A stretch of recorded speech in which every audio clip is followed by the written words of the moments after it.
Hello, welcome to section 5.2. Let's do the warm-up checks here. So if you haven't done them, do them now because the answers are going to show up in 3, 2, 1. And here are those answers.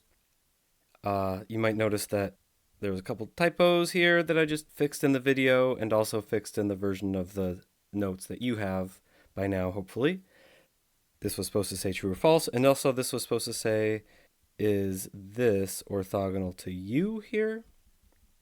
Anyways, the answer to exercise 1 is that if you go directly towards the river in a direction that makes it as short as possible, you will meet the river at a 90-degree angle, or pi over 2 radians if you prefer. And how many points are there on the river that your straight line path could meet at that angle? Hopefully you can picture that if you go in any other direction, it's going to meet at like some other kind of angle, not 90 degrees there. This problem is trying to give you an intuition into Theorem 8, the existence and uniqueness of projections that we'll look at in a little bit. For exercise 2, this is true because remember the definition of the length of a vector is just the square root of the dot product of it with itself. And that comes straight from the distance formula. It's equivalent to the distance formula. And if you square the length of the vector, that will cancel out the square root and you just get x dot x. And if the vector we're talking about is a unit vector, that means its length is 1. And squaring that still leaves you with 1. You just get 1 squared is equal to v dot v.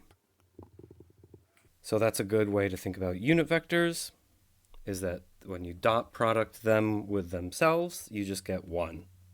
Okay. Let's look at exercise 3. Here, these are not orthogonal.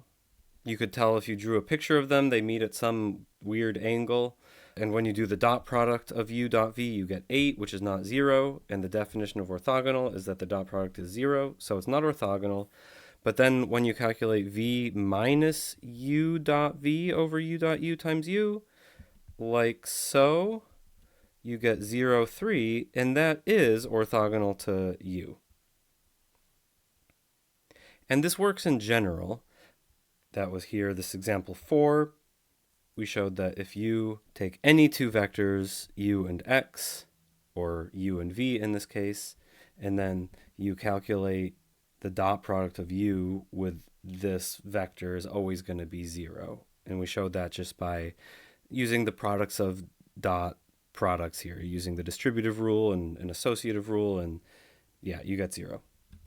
So that was a quick review of some stuff from 5.1 we're going to use. In the next video, we'll look at a couple theorems about projections here.